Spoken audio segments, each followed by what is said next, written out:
Prav lepo pozdravljeni v oddaji Gost tedna. Naš tokratni gost je zagorski župan Matjaž Fagan in seveda tudi državni svetnik. Dobrodošli v našem studiu. Hvala za dobrodošlico, povabilo in lep večer vašim gledalkam in gledalcem. Bliža se praznik občine Zagorje, seveda bo prej še praznik občine Hrastnik v Zasavju, ker nekako ste se razporedili, da v teh poletnih mesecih praznujete. Tega se bova potem v nadaljevanju dotaknila. Dotaknila pa bi se nekaterih aktualnih dogodkov. Na Kumu ste se tudi vi srečali s predsednikom vlade, doktorjem Mirom Cerarjem, je kje obljubil, bodo kje bolj pogledali na Zasavje. Pogovor je bil kratek, v sproščenem okolju, s pozitivno energijo.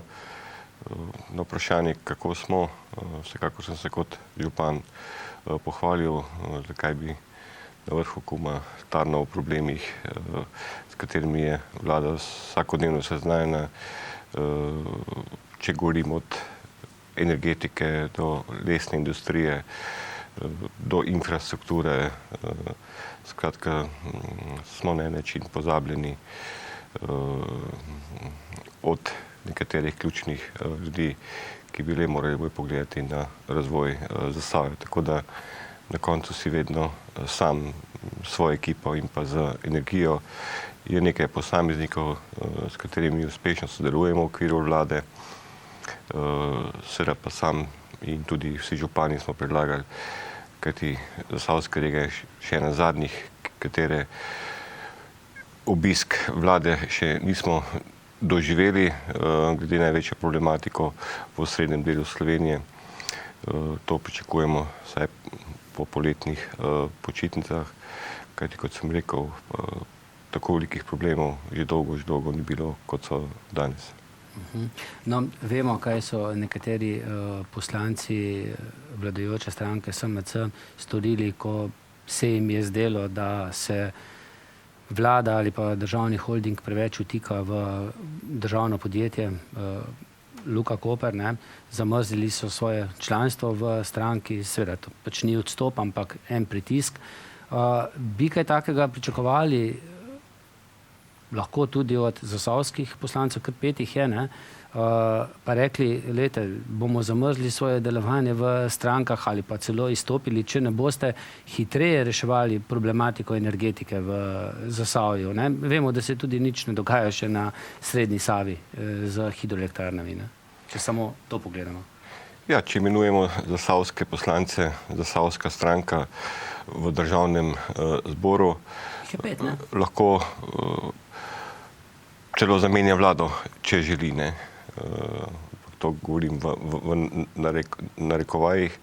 Mislim pa, da bo prišel čas po poletnih počitnicah, ko bodo morali tudi teh 5 poslancev ne samo zamrzniti, kajti nekaj zamrzniti, ne poznam tega primera v zgodovini Slovenije, razen kadar je kdo postal predsednik vlade oziroma države, tako da tudi sam presenečen nad tem terminom izsiljevanja za Luko Koper.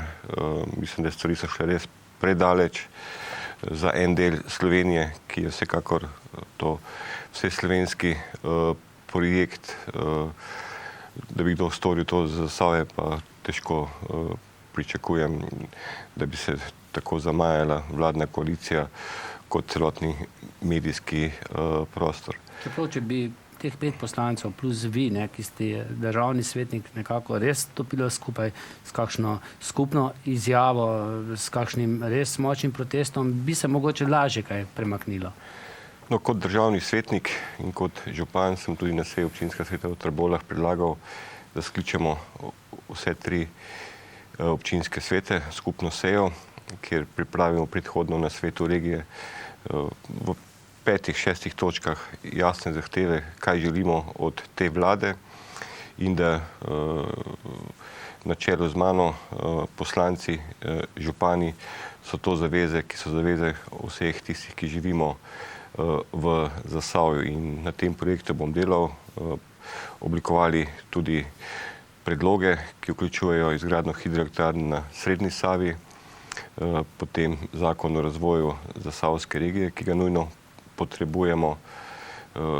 Do danes pa še ni jasna usoda zaposlenih v Termoelektrarni Trbole. Vemo samo, da s 1.8. ne bi se neka zgodba zaključila in tukaj bo nujno potrebno kaj tudi za objekti v okviru Termoelektrarne Trbole, kaj na področju lesne industrije s pomočjo vladnih ukrepov, ki so v prvi točki oziroma drugi točki napisali, da les bo na prvem mestu. Vemo, da lesni center je v Kočevju ustanovljen in sam bom šel to pot, da jasno povemo, kdo smo in kaj hočemo, in do danes moramo reči, da smo zelo, zelo neuspešni z mano na čelu, kar se tiče celotnega Zasavja. Ampak, kot sem rekel, vlada bo dobila jasne poglede in pa naše razvojne. V naslednjih mesecih. Tako. No, omenili ste lesni center. Kaj se dogaja SVEA? V eni prejšnjih oddaj sva govorila, ne, da ne bi se tam proizvodnja oživila. Dobro, del se je, ne? Del se je, ne kot proizvodna kuhinj, ampak je na področju lesne industrije, kar je vsekakor pohvalno za najemnika. Mimogrede, kaj bivših delavcev SVEA, tudi zaposlenih? Tudi zaposleni so v okviru najemniškega razmerja podjetja iz Celja oziroma Vojnika, ki ni imel interesa odkupiti blagovne znamke SVEA. Sam sem vedel, kdo ne bi kupil blagovno znamko, bil s tem projektom seznanjen in prvi kamček v mozaiku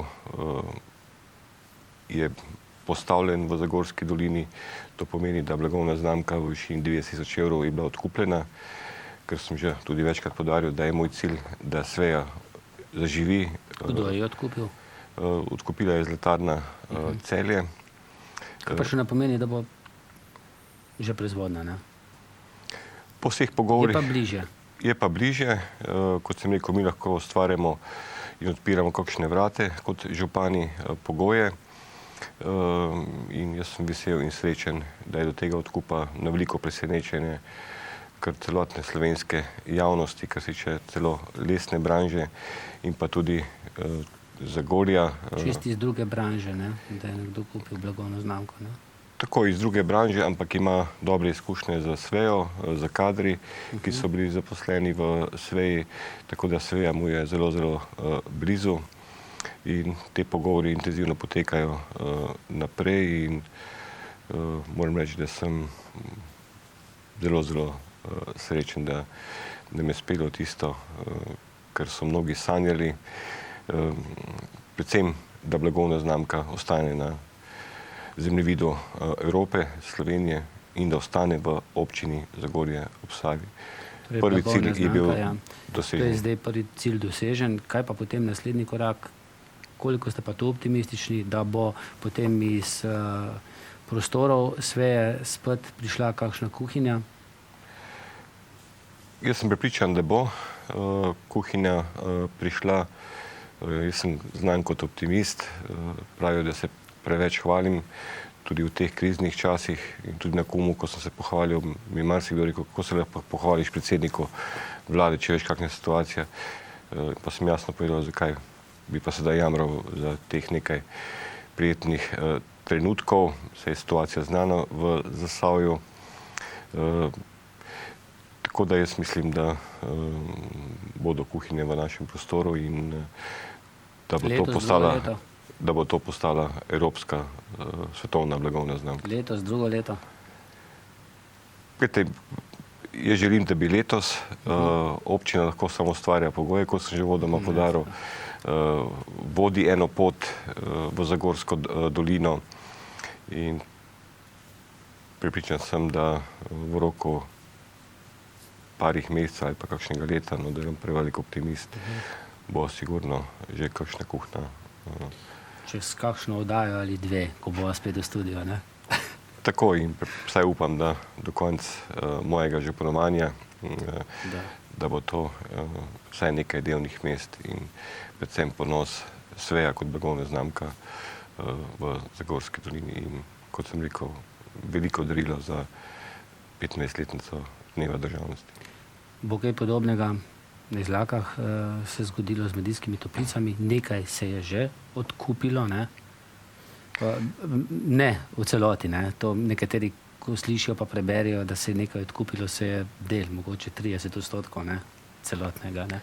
Ja, 2 podjetnika sta odkupila delež v podjetju Medijske toplice.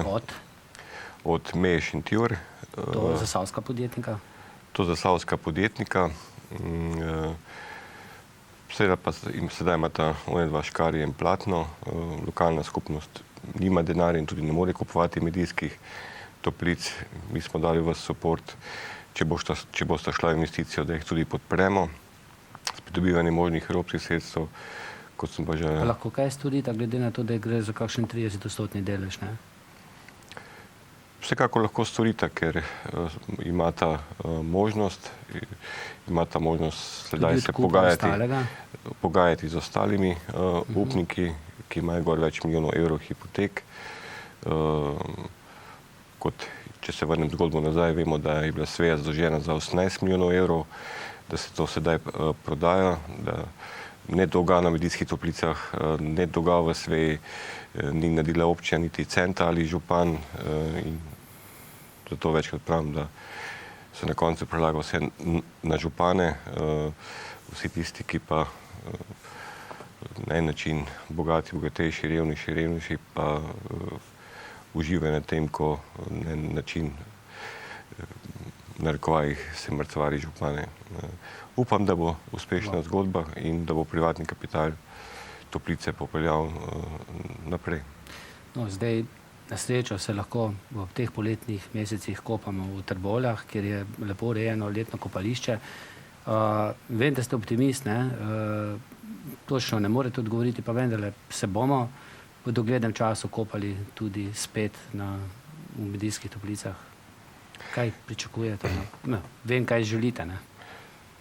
No, stokrat ponovljena izjava, največji problem v Zagorju so vsekakor Medijske toplice, ker je to tudi vedno najina tema, najinega pogovora, ker smo tudi v bližini doma in tudi Zagorjani se zgražajo nad tem objektom. Če bi takrat dal najemnik v najem občini Zagorje ob Savi, bi bazen danes bil odprt. Kot sem pa rekel, kapitalist je rekel, da dam vam v najem za 5-letno obdobje in sedaj tisto, kar je. Na koncu bomo tako in tako plačali državljanke in državljani iz naslova slabe banke oziroma kreditov, ki so jih dobili na račun Medijskih toplic, in kot sem rekel, občina tudi 1 centa ni naredila na tem projektu. Izgubijo v smislu, da bi nastajalo takšno stanje, kot je privatno, kot je vaša privatna njiva vaša, in ne morem posegati v vašo, da bi namesto solate gojili korenje. Če malo poenostavim. Karikirate, ne? Že tudi preko naših oddaj sva pogosto ali pa ste pogosto potem kakšno zadevo v občini Zagorje rešili, v kakšni krajevni skupnosti, preuredila se je kakšna cesta, potok, ki se je saniral, marsikaj, tudi kak plaz se je saniral. Predlagam, da probamo rešiti še en problem, ki ste ga že delno kar precej dobro rešili pred leti, pa prisluhnimo, kaj bo povedal Nermin. Prosim. Gospod Nermin, pred leti ste tudi s pomočjo občine prišli do tega stanovanja, sicer majhne garsonjere. Ja, res je. Jaz sem se ločeval in takrat sem res rabil nadomestno stanovanje, tako da jaz sem se obrnil na občino in potem je gospod župan priskočil na pomoč, tako da so mi pomagali skupnimi močmi, da sem dobil ta stanovanje zdaj, kar ga imam. Tako da. No, k vam redno prihajata tudi hčerki, ne? Tako je. In tu pa so težave zdaj, ne? Ja, vsekakor so težave, ne, zato ker jaz punce dobivam vsak drugi dan, ne, pa vsak drug vikend in punce v bistvu pridejo tudi k meni, prespijo, ne, in dejansko spimo skupaj tlele na eni majhni sedežnici, ne, na kar je zdaj to tudi za mene osebno, ne, zelo moteče, ne, ker nimam nobene niti zasebnosti, niti se ne morem preobleči, če me razumete, ne. Tako da je resno malo tesno pa majhno. Vi ste že precej let invalid, ne? Sicer lahko še malce hodite, ampak največ pa za gibanje uporabljate skuter, ne? No, tako je, ja. Kvečjemu lahko se še gibam kakor toliko, ne, ampak za nadaljše relacije pa uporabljam ta invalidski skuter, da lažje pridem do cilja, ne. In ko k vami prideta hčerki, potem vi morate sami to sedežno nekako pripraviti za posteljo in potem vsi trije skupaj ležite. In vi bi potrebovali stanovanje, kjer bi bila vsaj še ena sobica, ne? Ja, tako je. Samo to bi res rabil, da bi punce, kadar bi prišle k meni, ne, da bi imele svojo sobo. Vi ste se že obrnili na občino, kjer pa so odgovorili, da trenutno nimajo primernega stanovanja, ampak vi še vedno upate, da se bo primerno stanovanje našlo. Tako je, ja. Na občini sicer že poznajo ta problem, ne, tako da jaz lahko samo rečem, da jaz upanja nisem izgubil, razmišljam pozitivno in tudi upam, da se bo našla tudi ta rešitev zdaj, da bi mi dodelili malo večje stanovanje. Saj da bi imel še eno sobo. Nič drugega ne zahtevam, res ne. Da bi še ta problem rešil, no. Pol pa imamo vse. Tudi da moja hčerka lepo imajo za sebe, jaz za sebe. Tudi da bi imel tudi za sebe eno zasebnost, ne. Da bi se lahko preoblekel, nič drugega. Samo to. In jaz upam, da ne bo problem. In jaz upam, da mi bojo tudi pomagali, no, kar si res želim, no. To si res iskreno želim, no. Ker če lahko še to povem, ne, jaz sem trenutno tudi, bom zdaj dal postopek, ne, na sodišče glede otrok, ne, da bi prišli zdaj tudi k meni živeti, ne. Tudi zato mi tudi zdaj malo bi rad, da mi se ta moj stanovanjski problem reši, da bi dobil malo večji, no. Tudi zaradi tega, no. Ja, gospod župan, prepričali smo se, no, da sicer v lepem stanovanju živi gospod Nermin, ampak res je za kakšno družinsko življenje ena soba fali, no. Je kaj primernih stanovanj, da bi se to v doglednem času mu ta problem lahko rešil? Ja, z gospodom Nerminem se poznama in tudi že nekajkrat imela osebni pogovor. Mi imamo kar nekaj takšnih težkih zgodb, sedaj pa tukaj potrebno, da je stanovanje v pritličju in lahko obljubim, da se bom maksimalno potrudil, da bomo v okviru zakonskih možnosti in prostorskih možnosti mu pomagali in tudi sam vedno težim k temu, da skušamo te probleme postavljati na prvo mesto kot človeka. Nenazadnje tudi z moje mladosti vem, ko smo trije živeli na 20-23 kvadratih in kar nekajkrat selili in vem, kaj pomeni stanovanje, kaj pomeni osnovni življenjski pogoji. In zato je tukaj mogoče moja velika prednost, da prisluhnemo tudi takšnim zgodbam prej, kot pa nekateri ostali župani. Lahko obljubim, da bomo to stvar pogledali. Kontakti obojestranski obstajajo, ne? Tako. Prej sva že dejala, da se bliža občinski praznik. Veliko verjetno se bo dogajalo. Je program prireditev vsega tistega dogajanja že sestavljen, pa mimo grede bodo potekale kakšne slovesnosti, kakšni pridobitvi novi? Ja, občinski praznik bo vsekakor zaznamovan za svečano sejo, kjer bomo tudi svečano predstavili najuspešnejše leto v obdobju 2 praznikov po investicijskem delu, ki je vključeval predvsem evropska sredstva in pa pridobitev kar nekaj projektov, ki smo jih že odprli. No, končno pričenjamo za sanacijo mostu IGM v teh prihajajočih dnevih občinskega praznika, potem tudi ta kolesarska povezava oziroma pešpot od železniške pa do Evroparka z določenim predelom, ki ga moramo še za zemljiščem urediti. V teh dneh bomo odprli tudi igrišče na Izlakah z razsvetljavo, ker dajemo boljše pogoje za igranje in pa športno-rekreativno dejavnost na tem področju. Knjižnico smo že odprli. Je pa res veliko teh dogodkov, pravijo, da v Zagorju kar 365 dni praznujemo praznik, ogromno teh obletnic, praznovanj, tako da bo vsekako razpravljeno v občinskem svetu, zakaj toliko za prireditve, vendar vemo, da je optimizem v posameznih okoljih. Mi letos praznujemo 20-letnico Zagorske noči in 720-letnico prve omembe v pisnih virih občine Zagorje ob Savi, tako da bodo vsi dogodki podobni, kot so bili z pridobitvijo tudi urejanja samih lok, za končno preplastitvijo in ureditvijo. A to se bo zdaj v kratkem uredilo na lokah? Tako v teh dneh do občinskega praznika.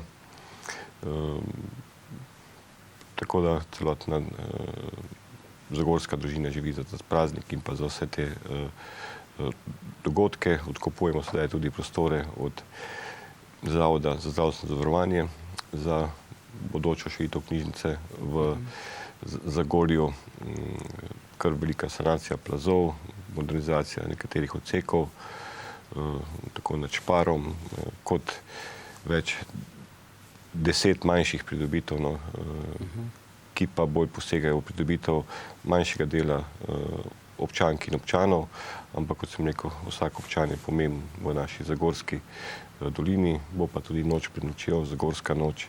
Se že ve program, gosti, nastopajoči? Program se že ve, večinoma je že dogovorjeno. Vemo, da lani je Severina obljubila, da želi in da ponovno prihaja v letošnjem letu v Zagorsko dolino. Potem Nedokraden, tudi prvič v tem osrednjem delu Slovenije, Pop Design, Boemi, Zasavci, Alfi Nipič, ansambl Unikat, potem tek po Zagorski dolini, kolesarski vzpon, bo pa tudi svečana seja za podelitvijo občinskih priznanj, ki bomo tudi priznanje dali našem Primožu Rogliču. Vmes se bo pa tudi Hillary verjetno že vrnil iz vseh teh najvišjih vrhov bivših republik nekdanje Jugoslavije. Prav na praznični dan 25. se bo točno ob 12. iz Triglava našega Očaka spustil potem v dolino in potem še na mnoge hribe, mnoge doline. In tam okrog občinskega praznika ne bi prišel nazaj.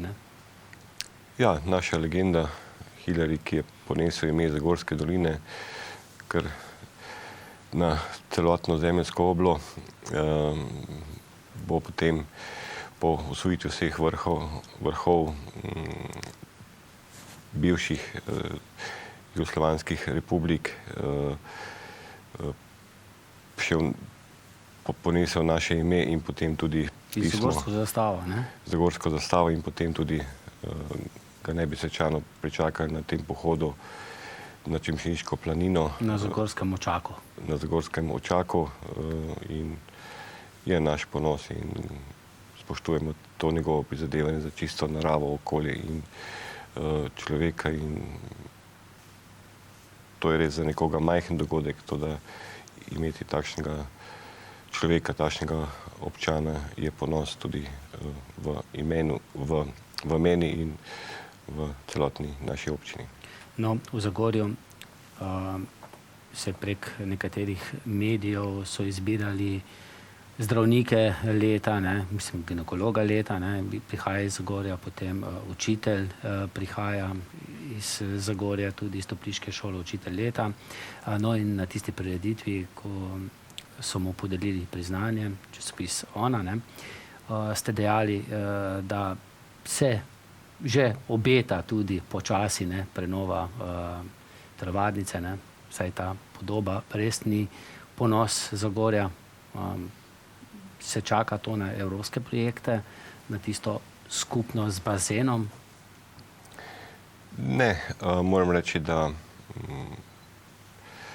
občine, po mojem prepričanju, upam, da se motim, ne bodo pridobila kakšna evropska sredstva za kakšne investicije, razen za kakšna nova podjetja, za kakšno infrastrukturo, kar se tiče pa občinske infrastrukture, pa teh sredstev ne bo. Kajti sedaj so sredstva v okviru posameznih ministrstv. Nima eno ministrstvo, ki bi lahko razpolagalo kot v prejšnji finančni perspektivi. Tudi ta program, ki je bolj vključen z mehkimi variantami, pa me ne vprašati, kaj pomenijo mehke variante, ker bodo nekateri to lažje razložili, ki lahko iz te besede naredijo večurno oddajo. Mi smo konkretni, govorimo o trdih projektih, v katerih ljudje lahko tega kaj imajo.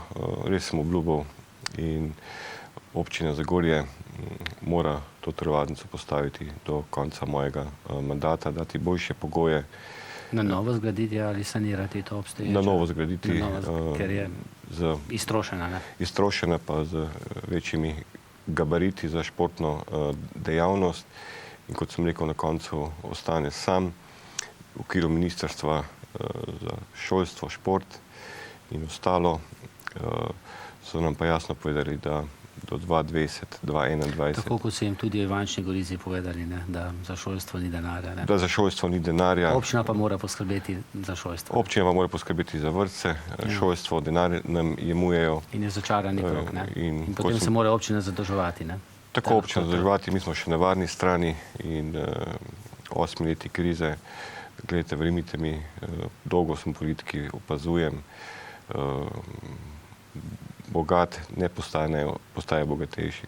Bogati so 3-krat bolj bogatejši kot pa v prejšnjih časih, kajti sedaj je, po moji oceni, sedaj sem pri denarju in sedaj dajmo čim prej kaj narediti za svoj krog ljudi, kajti jutri nas ne bo mogoče več na tej funkciji. Ker kot državni svetnik in kot državljan bi pa lep pričakoval več denarja za občine, ker skrbimo za vrtce, za šole, za investicije, socialo. Na to pa lahko rečemo, da trpi tudi gospodarstvo, od manjših obrtnikov, večjih podjetij, ni enega zagona, ki bi ga nujno potrebovali. In tukaj mislim, čeprav včeraj sem slišal, da naj pa ta vlada enega od koalicijskih predstavnikov končno začela pa delati na projektih. Srčno upamo, tako kot boste verjetno morali tudi, če boste želeli kaj na Čebinovem travniku v Kisovcu postoriti, verjetno kar z lastnimi sredstvi. Ja, mi sedaj zbiramo ponudbe, tako da bi na Čebinovem travniku naredili manjši športno-rekreativni park. Kakšnih sredstev od Evrope ali države ne pričakujemo, tako da bomo morali res racionalno pogledati, kako na kakšen način stvari peljati naprej. Kaj pa bi bilo vse? Kakšno manjše igrišče? Tako, manjše igrišče, potem igrala za otroke, kar so zahteve krajank in krajanov in tudi moja obljuba je bila že pred leti, tudi en izmed prejšnjih oddaj pri vas. Kakšne klopce verjetno tudi? Tako, vemo pa, da je to poplavno področje, da kakšne gradnje niso možne. A cesta je zraven, verjetno bo tudi potrebno kaj ugraditi, Tako, vemo, je tukaj problem samega prehoda, varnosti čez glavno magistralno cesto, ampak jaz upam, da se bo tudi v vladi kaj spremenilo, sicer pa vse vemo, lahko je predsednik super, ne, in jaz ga cenim, spoštujem, ampak če nismo vsi za eno stvar, potem tudi ni uspešne zgodbe naprej. Seveda pa mora biti predsednik tudi odločen, trden in pa samozavesten in tudi jasno povedati, kdo je in kaj želi. Seveda pa to v Sloveniji težko, kajti sedaj smo sami sebi sovražnik, nimamo sovražnika od zunaj, kot smo ga imeli pred 25 leti in bili enotni. No, potem takem se tudi na plazu v Kisovcu, cesti Zlato polje, verjetno še nič ne bo zgodilo, dokler ne bo država odprla proračunska sredstva, ne, in namenila denar za sanacijo tistega plazu, ki je še kar nevaren. Sicer se je baje malce ustavilo, se ne premika več, ne, ampak... Tukaj sem mogoče bolj optimist, kajti sem kar uspešni pri pridobivanju sredstev za posamezne plazove. Jaz upam, da bo tako tudi v prihodnje, kajti posamezne ministrstva imajo določeno vizijo, strategijo in tudi določena sredstva so se povečale, ampak generalno, kot sem rekel, bi pa tudi morali prideti biti v tistim, kar smo govorili malo prej. Je pa na čakalni vrsti verjetno, ne, ta projekt. Vsi ti plazovi so v čakalni vrsti drugi, ja. In potem jih tudi ministrstvo točkuje, opredeljuje. Mi se pa z dneva v dan borimo, da skušamo kakšna sredstva pridobiti. Verjetno bova še kar dostikrat, ali pa upam, da ne, no, v teh oddajah govorila o tem, kdaj bo do tega prišlo, pustiva to za drugič. Ste naš zadnji gost pred največjim slovenskim praznikom, dnevom državnosti. 25 let, četrt stoletja imamo svojo državo. Jaz sem sicer ponosen pa srečen, da jo imamo. Vi ste jo mnogo bolj kot jaz sam soustvarjali, dolga leta ste bili župan, dolga leta ste bili poslanec, zdaj ste državni svetnik. Kako gledate na to našo prehojeno pot? Kakšen je vaš pogled naprej? Če gledam zagorsko pot, katero vodim kot predsednik skupščine občine in kot župan, zelo, zelo uspešno, in če bi kdo rekel takrat, da bo Zagorje postalo to, kar je danes, bi rekel, da je to pravljica o mavričnih ljudeh. Danes je to resničnost, realnost, ampak to ni samo zgodba mene, to je zgodba tudi prejšnjih županov oziroma predsednikov skupščine, predsednikov izvršnih svetov, iz katerega smo vlekli pozitivno energijo, ampak vsa ta naša prednost je v enotnosti. Ne.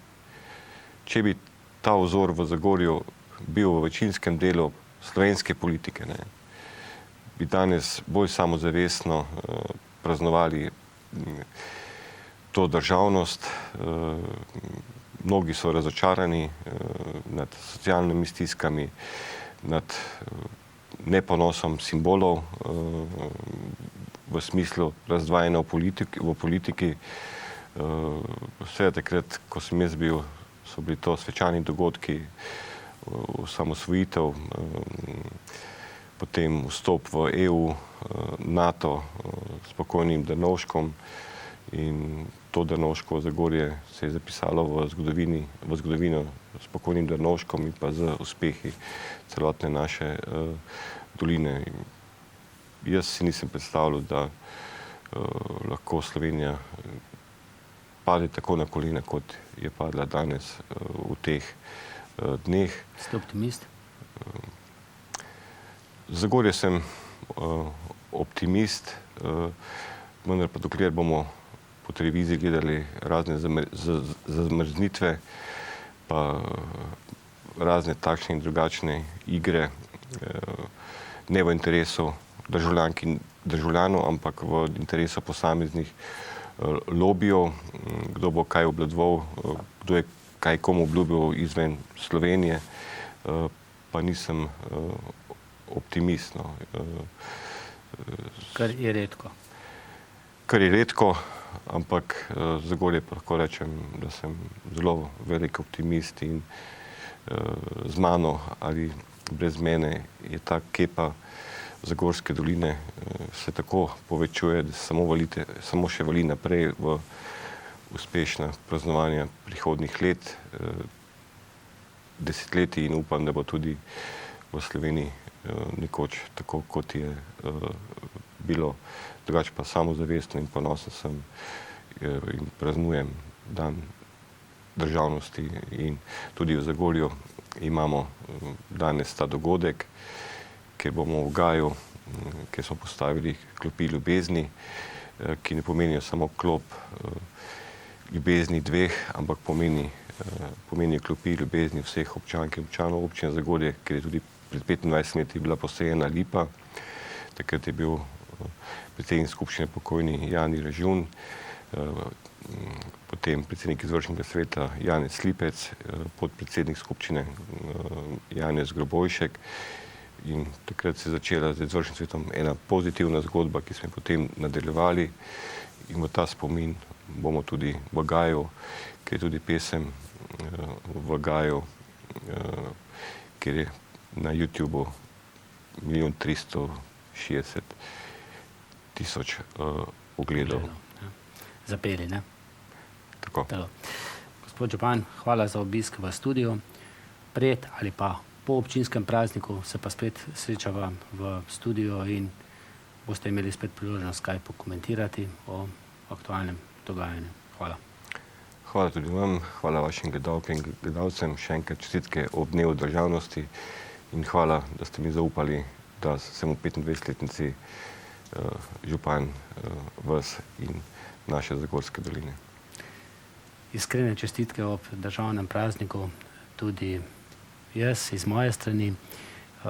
Hvala, da ste bili z nami in srečno. ETI je vodilni svetovni proizvajalec rešitev za stanovanjske, poslovne in industrijske električne inštalacije, distributor električne energije za nizko in srednjo napetost ter močnostno elektroniko in polprevodnike. Poleg tega proizvaja tudi izdelke tehnične keramike, orodja in naprave ter izdelke iz plastike in tehnične gume. Sedež podjetja ETI je lociran v centralnem delu Slovenije, v Izlakah. Ker živimo v stičišču različnih kultur, lahko razumemo pričakovanja ter prepoznamo želje strank iz različnih držav. Smo zanesljiv mednarodni poslovni partner. Pomemben del naše strategije je internacionalizacija, kar smo dosegli z ustanovitvijo naših hčerinskih podjetij.